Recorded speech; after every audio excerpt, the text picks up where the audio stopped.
Good afternoon. It is my honor and pleasure to have been invited to speak with you this afternoon at this most prestigious event. Hopelessness reigns in so many places in our world today.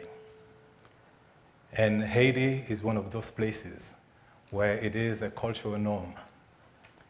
So how can one make an impact and cultivate hope in such a place? So that was the question I asked myself more than 20 years ago. I have been introduced to you this afternoon as a passionate man, which I believe I am. And you have learned a little bit of what I've done. But if I can backtrack a little bit so you can fully understand my achievements and my life work.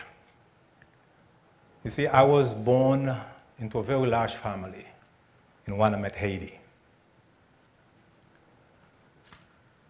And in an impoverished village in the northeast of Haiti, I have 12 siblings, and several of whom now live in the United States. My childhood was, as every child has seized their childhood, wonderful, fun, and very active. Remembering the days when I was playing soccer with my friends, going to the river to take a bath, climbing the mango trees, climbing the coconut trees. These were the good old days. See, ignorance is bliss, and it saves children from emotional well-being. And fraternity among us was very strong, and it was a way of living. And I ignored the struggle that my grandparents, my grandmothers, had tried to feed us. You know, for me and my friends, just a piece of bread and a peanut butter and a boiled egg, just a piece of fruit, was sufficient for our happiness. And team spirit, instead of destructive competitions, tied us all. And during my adolescence, my trips to Port-au-Prince and to the United States were very powerful and indicative of what life could be.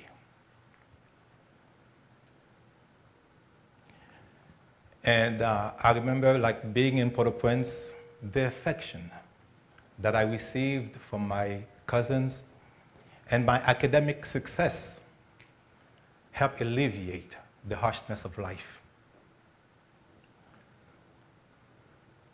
You know, I can see, remembering when I left Haiti, and then just to come to the United States, just to join my parents, already live here.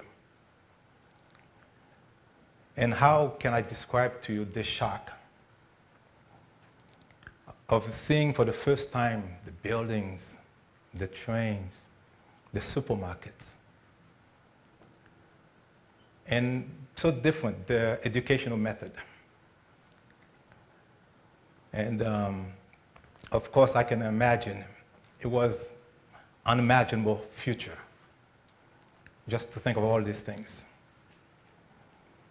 You know, and I was told to watch a lot of TV so that I can learn English, because I didn't know a word of English.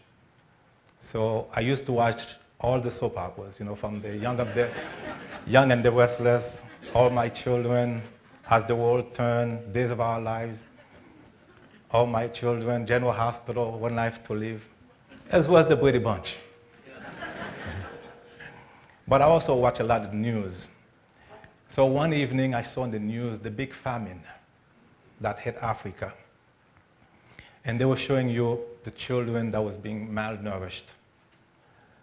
And somehow by watching that, and I felt very touched by that, to see how can one live in such a condition. Not knowing one day that I would go back to Haiti. You know, after I've left Haiti, I never thought one day I would go back. because I didn't have any reason to go back, because I was there with my parents, or my brothers and sisters were there. But somehow that's when I made the connection between Haiti and then the poorest of my hometown. And so I continue on with my life, but then I get very much involved in youth activities, college, and so I decided, I said, you know, what can I do to help? How can I be a source of help to others? Because that's how I started to have this passion. You know, how can one who recognizes and understands the plight of the poverty, and how can one devise a life plan to make an inroad to positive improvement? How do you bring hope and work to change this plight? You know, Haiti is the poster child, much needed for social change.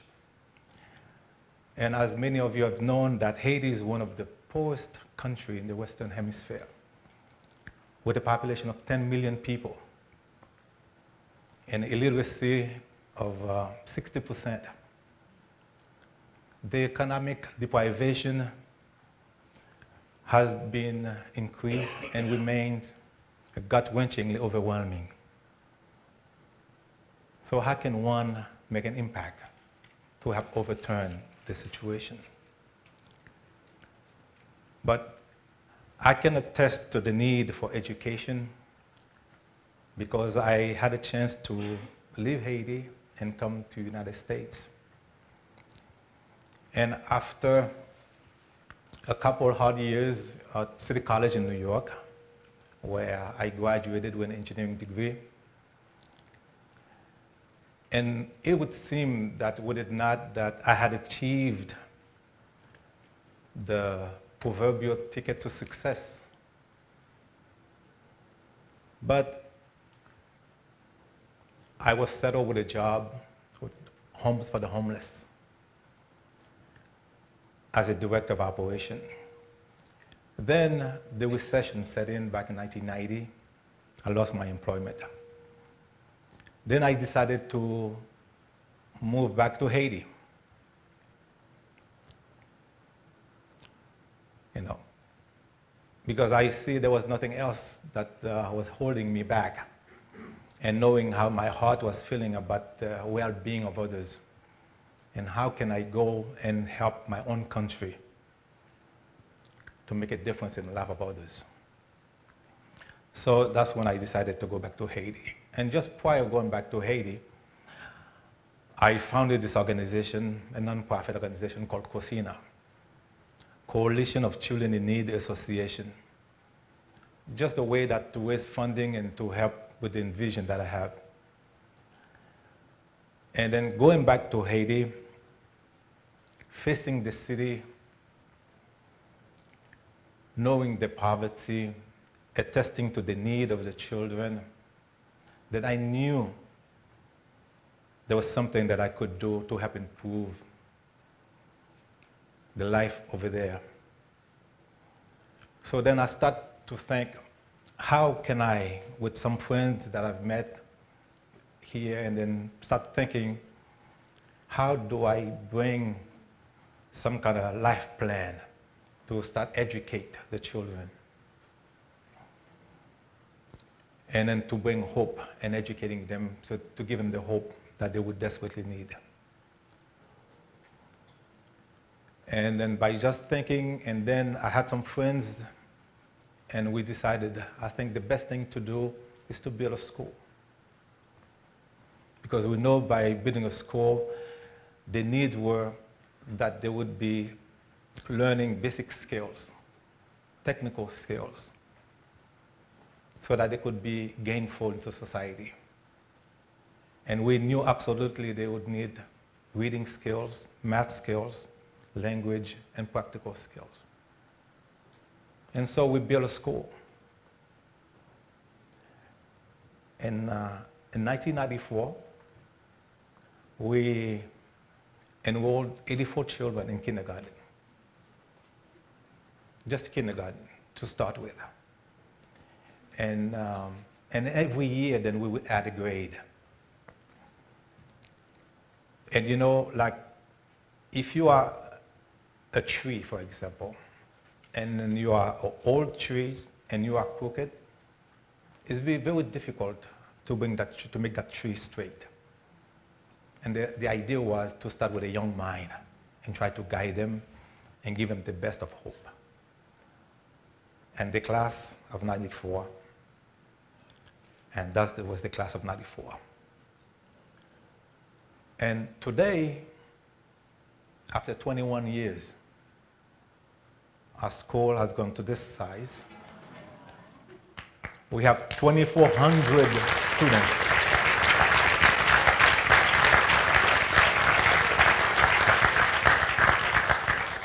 So we have 2,400 students in our school today. And every year, our students succeed in all levels of national examinations. And we have graduated about 300 students, of which 60% of them have gone to college. You know? And out of the 60%, we have 15 that have come back and are working with us at our school in Haiti. And that's the idea, for them to bring him hope and then to contribute toward Haiti up climbing. And today I'm very proud that we have two of our finest young men here at Akron University. One of them had just graduated with the biomedical engineering, and the other one is just enrolled in graduate school, hope to be finished next year. And we have Isaac Ezekiel. Can you stand, Isaac? He's right here in his graduate school.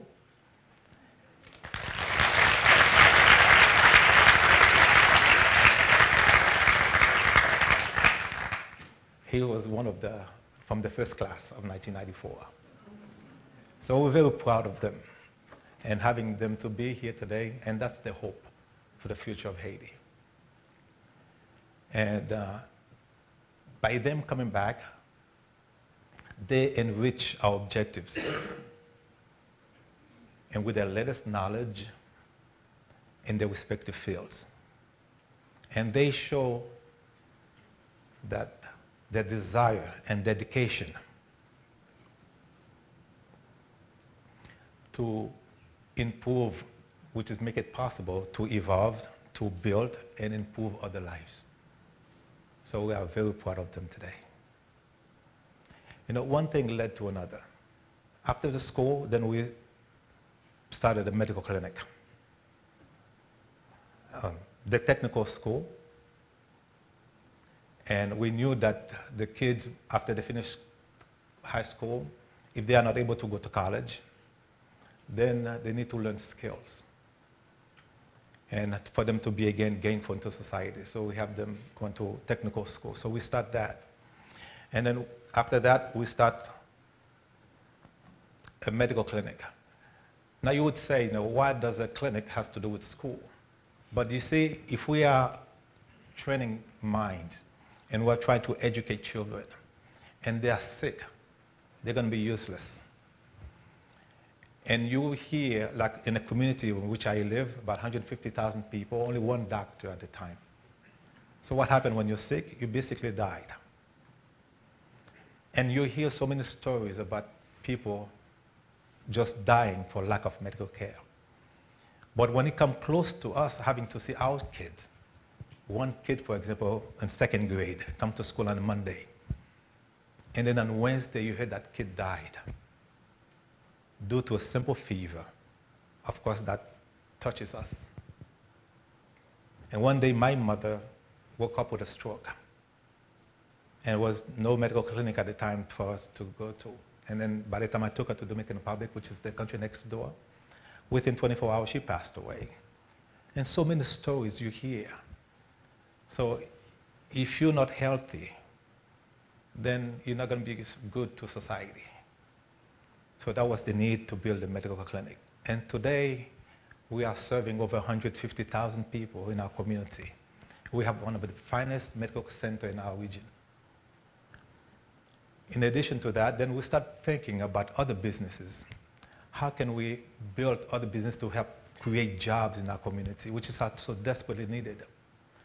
And today, our program enrolled about 250 employees. So we are the second largest employer in the region, after Levi's, who has about 6,500. So we built apartments so that we could welcome professionals into the area. Because we know that if you are a doctor and you want to come to the area, well, first thing you're going to ask, where am I going to live? If you could be a teacher or to run a program, so that was the idea of building apartments. In addition to that, we had a barber shop. Well, we figured people need a haircut. So that's the idea. Not only you're creating jobs, you're creating activities so that people also can feel like a sense of being gainful. In addition to that, we have a bakery where we feel like people are going to need bread to eat. In a way, a sense of business also to help support the ministry. We have the finest bread in our region. In addition to the bread, the best pizza ever. So if you do pass by in the area, come and have a pizza. And the latest we've done, we've have like a little storefront so we could help distribute the bread and the pizza. So those are the things that are going on in our region, in our area. So not only are we creating jobs, but we are feeling like a sense of hope, of livelihood in the community. So one component that I feel like Haitians do possess, which is advantageous to the road to social change, is strong social morals.